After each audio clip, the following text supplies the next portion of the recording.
네, 지난 수요일부터 이제 40일 동안 시작되는 사순절 기간이 시작되었습니다. 사순절은 주일을 빼고 이제 우리가 부활절 전날까지 40일 동안을 주님께서 우리를 위해 십자가의 고난을 당하신 것들을 묵상하면서 함께 음식과 기도, 특별히 말씀 가운데 나아가는 그런 기간입니다. 여러분들이 이번 사순절 기간 동안 또 주님의 고난에 동참하고 또 우리가 더 은혜의 보좌 앞에 담대히 나아갈 수 있기를 간절히 소망합니다.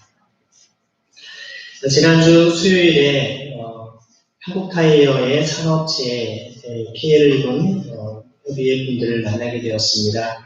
그분들은 사실 그 20년 전부터 계속해서 한국타이어 노동자로 일하면서 거기에서 발생하는 벤젠이라든지 플루엔 이런 발암물질들에 오랫동안 노출되어서 각종 질환으로 특별히 암으로 많은 사람들이 죽어나가고 있었음에도 불구하고 여러 가지 어떤 기업과 또 주변의 병원들이 또 다 결탁을 하고 불의함 가운데에서 전혀 이런 피해에 대해서 보상도 받지 못하고 결정적으로는 산업재해로 인정을 받지 못해서 암으로 죽어가는데도 아무런 보상도 없이 그냥 죽어가야만 했었던 것을 봅니다.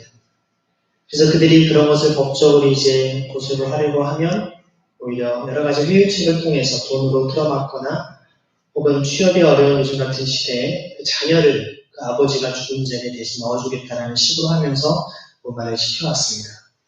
하지만 산업재해 피해를 입은 분들의 협의회에서의 입장은 이런 개별 보상이 아니라 포괄 보상을 해야 되고 전국에 이렇게 많은 산업재해로 피해를 입은 사람들이 정당하게 피해를 입을 보상을 받고 또 실제로 그들이 병원 치료를 받을 수 있도록 산재를 허락해달라고 요청했던 것입니다. 또 같은 우리나라의 금호타이어의 경우에는 금호타이어에서의 산업재해 피해를 입은 사람들이 비율이 한 25% 정도 나온다고 합니다. 산재가 인정되는 비율을 얘기합니다. 그런데 놀랍게도 한국타이어는 1%도 되지 않는 사람들이 산재를 인정해 줍니다. 제가 몇 주 전에 스트레이트라고 하는 MBC 프로그램에서 그 한국타이어의 문제를 실상 그대로 아주 적나라하게 보도를 했습니다. 정말 사측이 노조들의 활동을 아주 의도적으로 다 이것들을 방해를 하고 또 실제로 그들의 산업재해에 인정하지 않기 위해서 인근 병원과 다 짜고서 모든 사람의 질환이 다 똑같이 판정이 납니다. 그것은 전혀 보상이 되지 않는 판정을 내리는 것이죠. 심지어 암이 걸린 사람도 그 병원에 가면 건강하다고 양호하다고 판정을 해주는 이런 불의함 속에서 아무리 변호사를 찾아가도 그들이 속한 시청이나 구청이나 청와대도 어디에도 아무리 그들이 하소연을 해도 그들의 소리를 들어주지 않았습니다. 참 감사한 것은 한 3, 4년 전부터 저희가 함께 알게 됐고 또 예전에 함께 예배를 드렸던 희년 예배를 통해서 그분들의 소식을 듣고 그분들이 함께 기도 부탁을 하는 기회를 가졌습니다. 물론 산업재해를 피해 입은 산재협의회 의장과 부의장 이분들은 다 크리스찬들이 아니었습니다. 하지만 예배 집회에 오셔서 그분들의 상황을 나눠달라고 요청했죠. 그때 많은 청년들이 함께 눈물로 같이 기도했을 때 그분들이 눈물로 같이 마음에 감사해하고 심도 감동을 얘기를 합니다. 놀라운 것은 2017년도 겨울로 제가 기억을 하는데요. 벌써 19년이네. 2019년도 겨울에 그런 모임을 하고 난 이후에 감사하게도 계속해서 하나둘씩 문제가 풀려나기 시작을 하고 결국에 그들이 요구하는 이제 모든 법적인 것들이 하나씩 해결되고 있는 것을 보게 됩니다. 그래서 그분들이 지난번에 오셔서 참 감사하게 됐다고 그때의 중요한 변곡점이 됐다고 더 이상 방법이 없고 길이 없어서 다 포기하려고 20여 년 동안 그들이 동료들이 다 죽어가는 것들을 보면서 아무런 것을 할 수 없는 그런 절망의 상황이었지만 같이 많은 젊은이들이 한 그리스도인들이 함께 기도해 준다는 것에 큰 힘이 되어서 이제 법적으로 이제 이것을 소송을 하기로 용기를 얻었다라고. 그때 예배에 왔었던 분들을 중심으로 한국타이어 산업재해위원들 피해를 위해서 법적 소송을 위한 모금운동을 했습니다. 약 2천만 원 정도에 되는 비용들을 모으게 됐고 그 돈을 통해서 재판이 시작됐습니다. 한국타이어에서는 정말 유명한 여러분 이름만 대면 다 아는 법무법인의 변호사들을 통해서 이들을 다 완전히 이 정말 고소한 사람들을 다 완전히 인간을 매도하는 차원의 아주 나쁜 사람들이고 사기와 무슨 횡령과 이런 온갖 혐의를 다 뒤집어 씌우면서 이것을 진행하지 못하게 하라고 했지만 결국 최종적으로는 이들이 승소를 했습니다. 그래서 그 이후에 지금 급물살을 타서 계속 언론에서도 그런 것들을 보도를 하고 있고 오히려 고용노동부라든지 관계기관들이 이것에 대한 실상을 제대로 드러내지 않으면 그들이 다 잘릴 판이 됐기 때문에 지금 그들이 너무나 감사해야 한다고 합니다. 실제로 수백 명이 죽어가고 있는데도 은폐되고 있습니다. 이것은 단지 한 회사의 문제만이 아닙니다. 지금 우리나라에 그러한 어떤 화학물질을 사용하고 있는 중화학물질에 노출되어 있는 수백만의 노동자들이 많이 있습니다. 이런 이들을 위한 제대로 된 보상과 또한 그들의 피해에 이들이 이런 것들을 도울 수 있는 체계가 아직 많이 미흡합니다. 우리가 지난 70년대, 80년대를 거치면서 우리가 잘 살아보자 하면서 경제성장을 최우선으로 하다 보니까 산업화의 어떤 그늘 속에 여러 가지 부도덕한 부분들, 또 그들의 피해로 죽어나가는 일들, 이런 산업재해로 고통을 당한 사람들을 그동안 외면해 왔습니다. 하지만 우리가 이제 21세기를 살아온 오늘날 이제는 이런 더욱더 억울한 죽음으로 죽어가는 사람이 없겠다. 적어도 한국 산업화를 위해 정말 열심히 땀 흘려 목숨 바쳐 일하는 사람들이 억울함을 풀어주고 그들이 치료조차는 당연히 받을 수 있도록 우리가 만들어갈 줄 압니다. 그래서 이러한 우리 그리스도인들이 곳곳에 어렵고 고통받는 사람들의 마음을 같이 하고 또 그들의 그런 고난을 우리가 함께 위해서 기도할 때 하나님께서 이 사회를 더 건강하고 성숙한 사회로 만들어갈 줄로 믿습니다. 오늘 우리가 읽은 말씀을 보면 많은 사람들이 인생을 한 해와 같다라고 비유를 합니다. 우리의 삶 속에 크고 작은 풍랑이 많이 일어나고 문제가 끊이질 않죠. 조금만 우리가 다르게 생각해 보면 삶에 문제가 있고 또 어려움이 있고 풍랑이 있다는 것은 우리가 살아있다는 겁니다. 병이 나서 아픈 경우에 얼마나 고통이 있습니까? 그럼에도 불구하고 아픈 것은 우리가 살아있다는 것이죠. 저도 며칠 전에 식사를 잘못했는지 밖에서 계속 배가 아파가지고 이틀 동안 계속 온몸에 막 열이 나고 통증이 나고 그랬었는데요. 다행히 오늘 아침에 일어나면서 깨끗이 다 나았습니다. 아무것도 아니지만 배가 아파서 계속 힘들어하는 이런 부분들 살아있다는 것이죠. 감사한 것은 아침에 일어나게 되는데 꿈속에서 찬양을 하면서 일어났습니다. 그 이름 예수 예수 꿈에서 내 찬양을 저만이 아니라 지금 서울로의 목사님들 가운데 한 10여 분이 같이 목사님들 중창단을 만들었습니다. 지난 연말에 한번 같이 연습을 한 적이 있었는데 저는 뒤늦게 참석을 했습니다. 그분들이 같이 막 찬양을 하는데 정말 천사들처럼 얼마나 귀하게 찬양하는지 같이 그 이름 예수 예수를 막 찬양하는 그런 제가 아침에 일어났습니다. 정말 어려움이 있지만 하나님께 다시 우리로 하여금 찬양케 하시고 회복케 하시는 우리가 살아있기 때문에 가능한 것이 아니겠습니까? 여러분, 죽은 사람은 아프지 않습니다. 죽은 사람에게는 아무런 문제가 없습니다. 우리가 살아있기 때문에 아프기도 하고 고난도 겪는 것입니다. 그런데 같은 인생 문제라도 예수님을 믿고 따르는 그리스도인에게 그 문제의 의미가 다를 수밖에 없습니다. 그 힘든 정도가 아니라 거기에 뭔가 의미가 있다는 것이죠. 그리스도인이 인생의 항해길에서 겪는 크고 작은 문제들은 주님께서 우리의 마음과 생각을 정결해 주시고 또 우리 인생을 정금처럼 단련시키기 위한 귀한 목적으로 사용하신 것이죠. 하나님의 은혜의 손길일 때가 많습니다.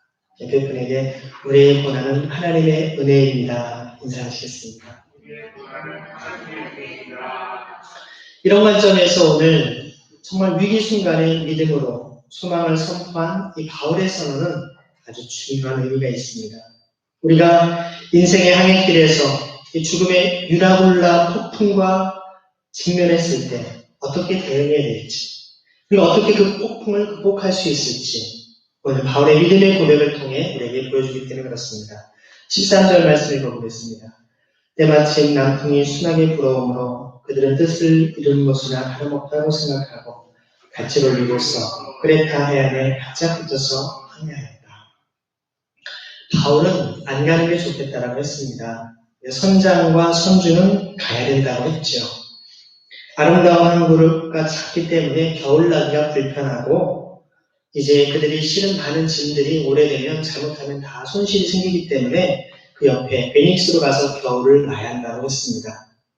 그래서 갔는데 마침 남풍이 불게 된 것이죠. 그래서 우리가 이제 잘 갈 수 있다라고 판단한 것입니다. 단순한 죄수신 분인 바울이 얘기하는 것이 사람들의 귀에 들리기나 했겠습니까? 당연히 선장과 선주의 뜻에 따라 따르는 것이죠. 그래서 그들은 계획한 대로 닻을 올리고 출항합니다. 그야말로 순풍에 도출한 배였죠. 사람들은 모두 자기들의 생각이 옳고 바울이 괜히 저런 말을 해서 우리 마음을 괜히 부담을 줬다라고 생각했을 것입니다. 그래서 나름대로 그들이 조심하기 위해서 여기 크레타 섬 해안에 끼면서 항해를 합니다. 그런데 전혀 예상치 못한 일이 벌어집니다. 죽음의 북동풍이 불어온 것이죠. 14절 말씀입니다. 그런데 얼마 안 돼서 유라굴로라는 폭풍이 섬 쪽에서 불어졌다. 항해한 지 얼마 되지 않아서 섬의 내륙으로부터 큰 폭풍이 불어오기 시작했습니다. 우리가 겪는 인생도 이처럼 모든 일이 우리 계획처럼 순풍에 돛을 단 듯이 잘 가다가도 갑자기 아무런 경고 없이 이런 폭풍이 몰아칠 때가 있습니다. 그들이 겪었던 바람의 이름이 유라굴로인데요. 선원들, 뱃사람들이 말하는 북동풍, 그것도 아주 강력한 죽음의 북동풍입니다. 이것은 태풍과 같이 강력한 힘을 가진 폭풍이었죠. 오늘날의 이런 큰 상선이나 크루즈처럼 강한 추진력의 엔진을 가진 배들도 이런 태풍급의 바람을 맞이하게 되면 아주 위험해집니다. 그런데 2000년 전에 예수님 당시에 아무리 정말 그들이 배를 정교하게 잘 만들었다 할지라도 이런 높은 파도와 강한 바람을 이길 수 있는 배는 드물었을 겁니다. 또한 아무리 용기가 있고 그들이 경험이 많은 뱃사람들이 하더라도 이런 폭풍 앞에서는 그들이 두려울 수밖에 없었고 죽음의 위협에 놓여있다는 것을 그들은 직감했을 것입니다. 그래서 그들은 그냥 이제 파도에 그냥 순응해서 휩쓸려가는 것이 방법이라고 생각했던 것입니다. 잘못하다가는 잘못된 파도에 엉뚱한 데로 밀려갈 수밖에 없었던 것입니다. 결국에 그들이 어떻게 합니까? 15절과 16절을 보겠습니다. 배가 폭풍에 휘말려서 바람을 맞서서 나아갈 수 없으므로 우리는 침염하고 떠밀려가기 시작하였다. 그런데 우리가 가우다라는 작은 섬 아래쪽을 따라 밀려갈 때 그 섬이 우리 어느 정도 바람막이가 되어 주었으므로 우리는 간신히 거룩배를 휘어잡을 수 있었다. 이 바울이 탄 알렉산드리아 배가 바람에 계속 밀려가다가 이제 크레타 섬에서 약 37km 정도 떨어진 가우다라는 섬 근처로 밀려가게 됩니다. 이 가우다라는 섬은 지금도 가우도스라는 섬으로 있는데요. 계속 항해하기에는 너무 어려운 상황이기 때문에 선원들은 배 뒤에 끌고 다니는 작은 거룩배들을 끌어올립니다. 오늘날로 말하면 구명보트와 같은 그 역할을 하는 것입니다. 그 거룩배들은 얕은 해안가에 상륙할 때 사용되는 작은 배고요. 구명정처럼 사용되기도 했습니다. 바람이 너무 세니까 이 거룩배들이 날아와서 배에 부딪히면 거룩배들도 깨지고 모선도 해가 입을 수 있었기 때문에 그렇습니다.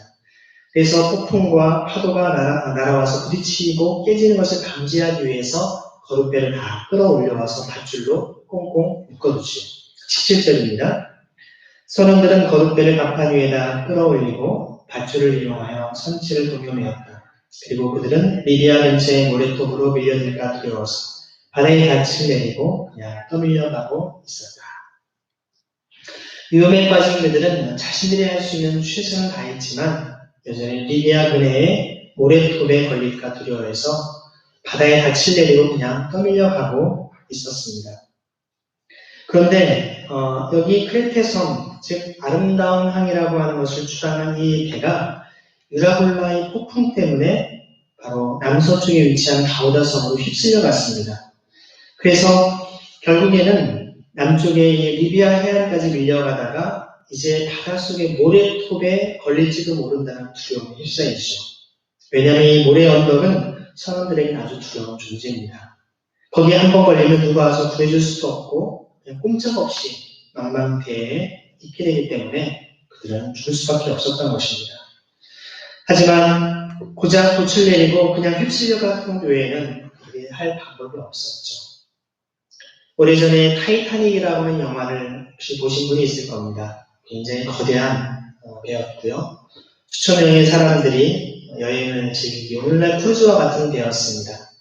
그런데 그 선장은 아무런 문제가 없다고 항의를 열심히 했지만 거기에 큰 얼음에 부딪힐 수밖에 없었던 일이 벌어지게 됩니다. 결국에는 배가 정말 두둥각이 나면서 침몰하는 실제 있었던 실화를 바탕으로 한 영화 아니었습니까? 전혀 예상치 못한 일들이 이렇게 일어나는 것이죠. 처음 출항할 때는 순풍이 불어서 우리가 바울의 말을 안 듣길 잘했지, 전문가들의 뱃사람의 의견을 모은 것이 당연한 거야 라고 생각했겠지만 바로 이런 급작스러운 돌변 사태를 통해서 저 사람의 말이 맞네 라고 그들이 생각했을 것입니다. 지금 바울을 태운 이 배가 겪고 있는 일은 마치 우리 인생에 일어나는 일을 보여주는 작은 축소판입니다. 때로는 세상의 일이 순풍처럼 보입니다. 남풍이 불어서 아주 잘 나갈 때가 있죠. 주님을 의지하지 않고 기도하지 않고 내가 알아서 했는데 일이 잘 풀리죠. 그렇지, 내가 아주 생각을 잘한 거야, 역시 내가 대단해, 그러면서 의기양양하게 즐거운 마음으로 모든 일을 할 때가 있습니다. 그런데 얼마 지나지 않아서 순풍이 폭풍으로 변하고 전혀 예상치 못한 상황이나 사람으로부터 예상 밖의 폭풍이 몰아치는 것, 이것이 우리 인생입니다. 조금 살다 보면 그런 것을 다 경험하지 않습니까? 내가 알아서 했을 때 처음부터 잘 된 것 같다가 꼭 이렇게 중간에 예상치 못한 일들이 벌어지죠. 정말 크고 작은 어려움들이 우리에게 늘 다가오지 않습니까? 뜻하지 않은 불행과 어려움이 찾아오는 것, 바로 그럴 때 우리가 어떤 자세를 가지고 그 위기를 극복하냐 하는 것이 우리 신앙의 진실함을 증명하는 것입니다. 믿는 사람이든 안 믿는 사람이든 열심히 신앙생활을 하든 안 하든 다 좋은 일도 찾아오고 위기도 찾아온다는 것입니다. 여러분, 신앙이 좋은 사람이라고 해서 위기가 찾아오지 않는다라고 누가 장담하며 말하겠습니까?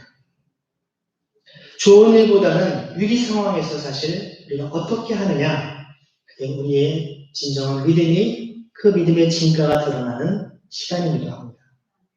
폭풍이 순풍으로 바뀔 때는 누구나 감사드릴 수 있습니다. 감사도 드리고 예배도 드리고 하나님께 감사하면서 기분 좋게 나아갈 수 있습니다.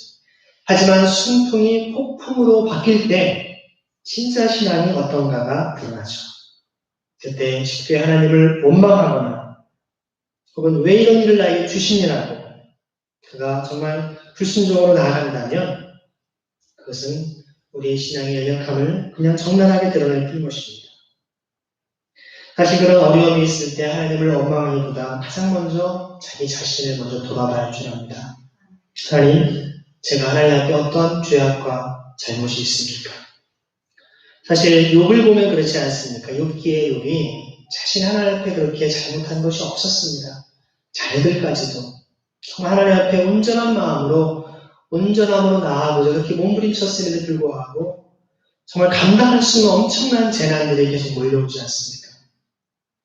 모든 양떼, 소떼들이, 가축들이 다 죽고 정말 자녀들이 다 함께 죽어나가고 자기 몸에까지 엄청난 질병으로 고통 중에 있을 때 저는 하나님과의 깊은 절망 속에 주님을 향하여서 기도하고 자신을 돌아봅니다. 모든 어려움이 죄 때문 아니더라도 욥처럼 죄를 범하지 않았어도 어려움이 다가올 수 있습니다. 하지만 그런 어려운 순간에 우리가 겸손히 하나님 앞에 무릎을 꿇고 주님, 제가 주님 앞에 간구하며 기도해야 할 것이 무엇입니까? 주님, 고난을 통해 저에게 허락하시고자 하는 은혜가 무엇입니까? 제가 어떠한 습성, 어떠한 죄악된 것을 끊어버리기를 원하십니까? 주님, 점검처럼 연단시키는 이 시간을 주님 깨닫게 하시고 이 고통의 이유를 알게 해주옵소서. 기도해야 할 줄 압니다. 주님과의 친밀함과 성숙한 신앙에는 가장 먼저 고난이 닥칠 때 고난의 이유를 주님께 물어야 합니다. 왜라고 묻는 것이죠. Why? 하나님 왜 이런 일을 허락하셨습니까? 무엇 때문에 제가 이런 고난을 감당해야 합니까? 그 고난의 이유를 묻는 것입니다. 그리고서는 하나님께서 그 이유를 깨닫게 하시고 났다면 그 다음에 우리가 드려야 될 기도는 하나님 이 고난의 때가 어느 때까지입니까? 언제까지 이 고난을 주님 허락하시는 것입니까? 영어로 말하면 how long이죠. 시편의 다윗의 수많은 기도가 보면 왜라는 기도보다는 오히려 how long에 대한 기도가 많습니다. 주님 어찌하여라는 기도보다는 하나님 어느 때까지입니까? 어느 때까지입니까? 이것은 하나님의 뜻을 몰라서 하는 말이 아닙니다. 하나님의 뜻을 압니다. 하나님 뭘 원하시는지도 알고 있습니다. 하지만 어느 때까지 이것을 제가 참고 기다려야 됩니까? 그때가 언제입니까? 하박국 선지자를 통해 주님께서는 비록 더딜지라도 기다리라. 오직 의인은 믿음으로 말미암아 살리라. 거기서 믿음은 어떤 믿음입니까? 주님께서 예비하시고 주님께서 계획하신 모든 하나님의 뜻을 이루는 그때까지 기다리는 믿음입니다.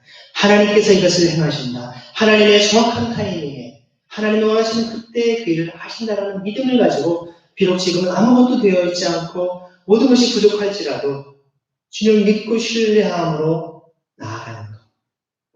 이것이야말로 하나님 기뻐하시는 사람이 아니겠습니까? 로마서 1장에 바울은 그 본문을 그대로 씁니다. 오직 의인은 믿음으로 말미암아 살리라. 여기 믿음이라고 하는 것은 예수님이 나의 주님을 믿고 구원에 이르는 그 믿음이기도 하지만 이 땅에 불의와 죄악과 어둠이 가득하지만 하나님의 공평과 정의와 사랑으로 온전히 이 땅을 공의롭게 바꾸시고 하나님의 통치를 완성하실 그날을 바라보며 끝까지 말씀대로 정결한 신부의 삶을 살아가기로 살아가는 결단의 믿음, 그런 우리의 거룩과 성결의 삶에 대한 믿음이기도 한 것입니다. 오늘의 말씀을 보면 우리가 바로 그러한 믿음의 생활을 하기를 원하시는데요. 18절 말씀에 뭐라고 얘기하는지 같이 읽겠습니다. 우리는 폭풍에 몹시 시달리고 있었는데 다음날 선원들은 짐을 바다에 내던졌고 하루가 지나고 이튿날이 지났지만 폭풍의 위세는 조금도 줄어들지 않습니다. 종종 이거 잠깐이면 괜찮아 지나갈 거야. 우리에게 사람들이 보통은 괜찮아 지나갈 거야.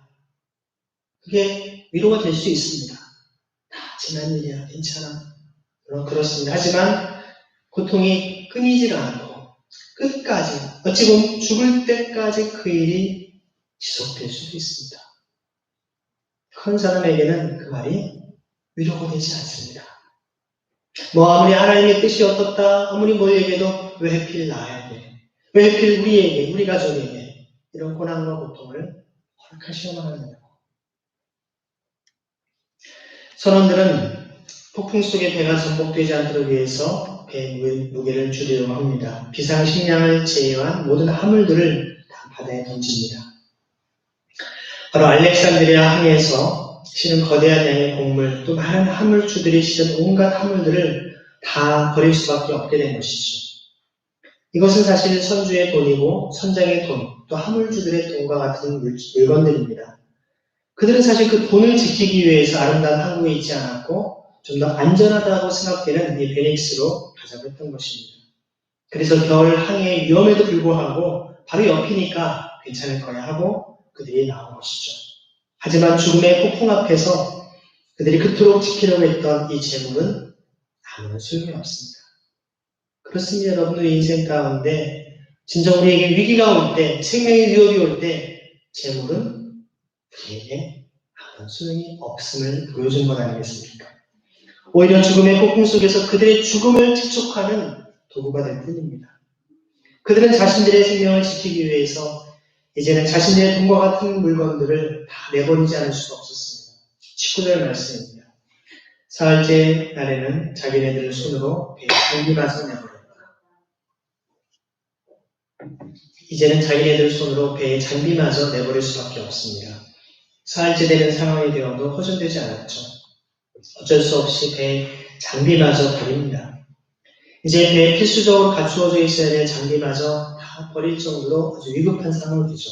20절입니다.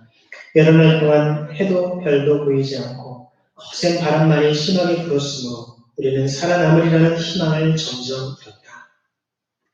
이제는 남은 희망도 다 사라졌습니다.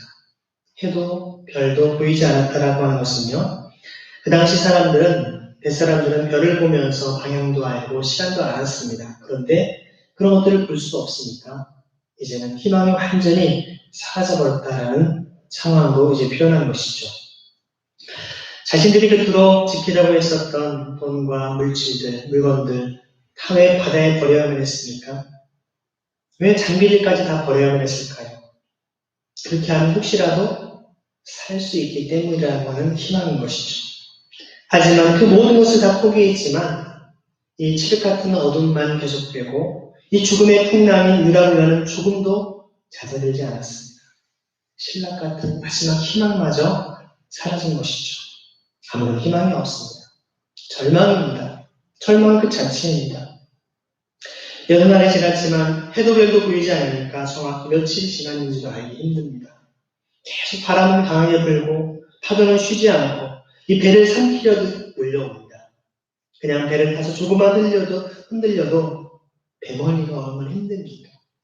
제가 예전에 연대 교수님들 몇 분 하고 새벽에 무슨 웍샷에 참여한다고 해서 어떤 웍샷인가 같이 참여를 했다니만 이렇게 서해 바다에서 새벽에 배를 타고 와서 바다 낚시를 하는 웍샷이었습니다. 그래서 제가 이렇게 배를 타고 조그만 배를 타고 멀리 가면 처음이었기 때문에 한 서너 시간을 탔나요? 4시 반에 타서 7시 반, 8시까지 얼마나 제가 배멀리를 했는지요. 제가 배 중간에 타가지고 배 중간이 가장 덜 흔들리는 곳이거든요. 혼자 막 토하고 하니까 같이 갔던 분들이 뭐 이렇게 비위가 약하냐고 막 그냥 엄청나게 막 토했습니다. 올 때는 다행히 그냥 올 수가 있었는데요.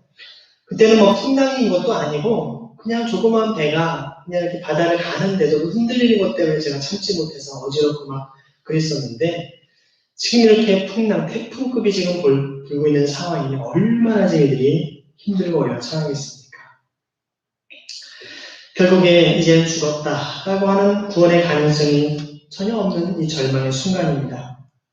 이런 절망의 죽음의 상황이 계속되는 상황에 이제 바울이 희망의 메시지를 선포합니다. 그럼 희망이라고 하는 것은요, 희망이라고 하는 말조차를 꺼낼 수조차 없는 그 상황 속에서 희망을 선포하는 것입니다. 나중에 보면 이 배에 탄 사람들의 숫자는 276명입니다. 지금 이러한 죽음의 위기 앞에서 사람들이 뭘 생각했겠습니까? 괜히 우리가 이 배를 탔다가 다 죽게 됐구나. 근데 누가 결정했습니까? 자기네들이 결정했습니다. 바울은 오히려 반대했죠. 그들을 죽음으로 몰아는 것은 자기 자신들입니다. 결국에 자기들의 피와 같은 돈, 소중한 돈을 지키기 위해서 결정하지 않았습니까? 하지만 바울은 돈보다 생명을 더 중요하게 강조했습니다. 생명이 더 중요하다. 이거 지키는 것보다 여러분 위험합니다. 분명히 경고를 했죠. 그래서 거기에 머물러야 된다고 얘기했던 것입니다. 오늘 본문의 말씀이 지금 우리 시대를 살아가는 내 모습이 아닙니까? 바로 우리 자신의 모습입니다. 돈에서 해방되지 않으면 도구가 되어야 될 돈을 삶의 목적으로 삼게 되면서 돈이 오히려 우리를 죽이게 된다는 것이 성경의 교훈입니다. 수없이 많은 곳에 돈에 대한 경고가 있지만 바울이 나중에 디모데전서 6장 10절에 이렇게 경고합니다. 디모데전서 6장 6절부터 10절입니다. 자족할 줄 아는 사람에게는 경고는 큰 이득을 줍니다. 우리는 아무것도 세상에 가지고 오지 않았으므로 아무것도 가지고 떠나갈 수 없습니다. 우리는 먹을 것과 입을 것이 있으면 그것으로 만족해야 할 것입니다. 그러나 부자가 되기로 하는 사람은 유혹과 올무와 여러 가지 어리석고도 해로운 욕심에 떨어집니다. 이런 것들은 사람을 파멸과 멸망에 빠뜨립니다. 돈을 사랑하는 것이 모든 악의 뿌리입니다. 돈을 줬다가 믿음에서 떠나 헤매기도 하고 많은 고통을 겪기도 하는 사람이 더 있습니다. 여러분, 성경에서 돈 자체가 악하다라고 얘기하지는 않습니다. 돈이 나쁜 것은 아닙니다. 좋은 것도 나쁜 것도 아니죠. 오히려 돈과 재물은 중립적입니다. 사람에 따라서 선용할 수도 있고 악용할 수도 있죠. 같은 돈도 마피아에게 있으면 사람을 죽이는 돈인 것이고, 같은 돈도 사람을 생명에 살리는 사람에게 있으면 좋은 선한 것에 쓰이는 것이죠. 돈을 삶의 목적으로 삼는 것이 모든 악의 근원이 되는 것입니다. 돈은 우리의 삶의 도구일 뿐 그 목적이 되는 주객이 전도되는 삶을 살아서는 안 되는 것이죠. 돈을 목적으로 삼으면 어떻게 될까요? 바울이 디모데전서를 썼을 당시만 해도 믿는다라는 사람들 역시 돈이 돈에 넘어가서 믿음을 떠났다라고 얘기하고 있습니다. 결국 주님을 떠날 수밖에 없는 것이죠. 그래서 제가 종종 말씀드린 것처럼 사탄의 전략은 저 사람 얼마면 될까? 내가 10억을 주면 믿음에 떠날까? 얼마면 돼? 사탄은 이렇게 우리에게 유혹하는 것입니다. 그리고 다른 사람과 관계에 있어서도 돈이 더 우선되기 때문에 사람을 멸시합니다. 돈을 많이 가진 사람 앞에 구심들이고 돈이 없는 사람을 멸시하거나 무시하는 경우가 되죠. 결국 어떻게 됩니까? 자기 자신을 찌르게 됩니다. 돈을 사랑하면 자기에게 좋을 것 같은데 사실은 자기를 찌르고 자기를 해치게 된다는 것입니다. 어디 돈뿐이겠습니까? 명예나 학위나 사회적인 성공이나 이 모든 것도 마찬가지입니다. 결국은 돈을 추구하죠. 아무리 유명한다 하더라도 돈이 되지 않으면 유명해질 사람은 별로 없을 겁니다. 도박이 왜 없어질까요? 도박이 나쁘다는 것은 아는데 왜 안 없어질까요? 돈 때문입니다. 지금도 곳곳에서 벌어지는 유괴나 납치, 인신매매가 왜 벌어집니까? 뭐 때문일까요? 돈 때문입니다. 테러와 전쟁도 마찬가지죠. 서민을 점점 가난으로 내모는 부동산 투기, 큰 문제죠. 근데 왜 계속될까요? 돈에 대한 탐심 때문입니다. 사기치고 횡령하고 대기업이 하청기업에 횡포를 부리고 사람 간의 갑질이 계속되는 것 왜 일어납니까? 결국 돈 때문입니다. 초대교회의 지도자들이었던 교부들은요, 아무리 내가 땀 흘려 벌어들인 정직한 재산일지라도 많은 이웃이 가난과 비참함에 있는 것을 외면하고 그들과 공유하지 않으면 악하다라고 했습니다. 하나님께서 사랑하길 원하시는 이웃사랑을 실천하지 않는 죄악이고 하나님보다 돈을 더 사랑하는 물신숭배, 우상숭배라고 경고했습니다. 물론 사랑하는 자녀, 사랑하는 손주들에게 물려주기 위해서 쌓아두지만 정작 내 주변의 어려운 이웃에게는 인색합니다. 거지 나사로와 부자의 이야기가 바로 그렇지 않습니까? 부자는 지옥에 가서도 자기 형제들만 챙깁니다. 아주 극단적 가족 이기주의의 모습을 보여줍니다. 어쩌면 그런 모습이 우리 인간의 속성이고 본질입니다.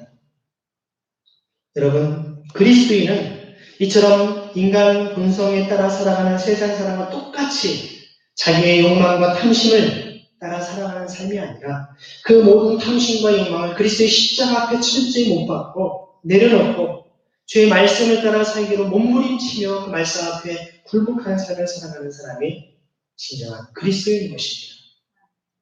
이 사람이 진정한 그리스도인인가 아닌가는 바로 그런 곳에서 판가름이 나는 것입니다. 여러분, 제가 이런 표현할 때 종종 그러면 돈벌이를 위한 사업이나 경제활동 하지 말라는 것인가 오해하시는 분들이 있습니다. 그렇지 않습니다. 사업을 통해 큰 돈을 벌 수 있습니다. 내 벌어도 졸부처럼 살아가는 일이 너무나 많기 때문에 그렇습니다. 반면에 돈이 없어서 가난한데도 남한테 더 인색하고 악하게 대하는 사람들도 많습니다. 중요한 것은 돈이 많으냐 적으냐가 아닌 것이죠. 여러분, 돈이 많고 적음에 대한 기준이 어디 있습니까? 다 자기 자신입니다. 아무리 돈을 많이 가지고 간 사람도 다른 사람과 비교하는 재산이 별로 없다라고 얘기할 수 있습니다. 여러분, 우리나라에서요, 여러분 재산이 10억 이상이 된다면, 여러분 10억 이상의 재산을 가진 사람은 전 세계 상위 1%에 해당된다는 사실을 기억하시기 바랍니다. 네, 우리나라에서는 안 그렇죠. 예, 우리나라에서는 그렇지 않을 수 있는데요. 전 세계 인구 70억 인구 중에 여러분 상위 1%에 해당됩니다. 전 재산이 10억이 넘는다면. 그렇다면 우리나라 사람들은 얼마나 부유한 삶을 살고 있는지 여러분 알 수 있지 않습니까? 예수님 당시 부자라고 경고를 받았던 사람들의 부와 오늘날 우리가 살아가는 부를 비교해 본다면 얼마나 우리가 훨씬 더 엄청난 부를 누리며 살아가는 것이겠습니까?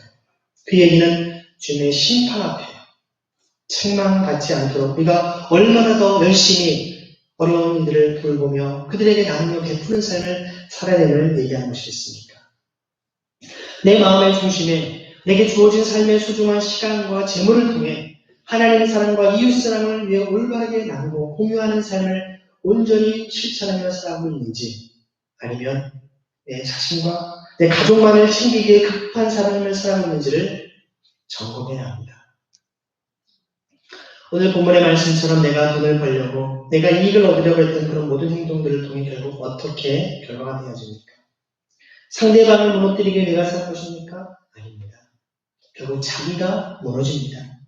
그 자기의 생명까지 찔러서 해치는 결과를 자기를 죽이는 자살행위인 것입니다. 그런 식으로 돈이든 무엇이든 그렇게 가다가는 어느 날 죽음의 유라굴라 폭풍이 갑자기 우리에게 덮치는 것입니다. 그때 그 죽음의 폭풍에서 누가 우리를 구해줄 수 있겠습니까?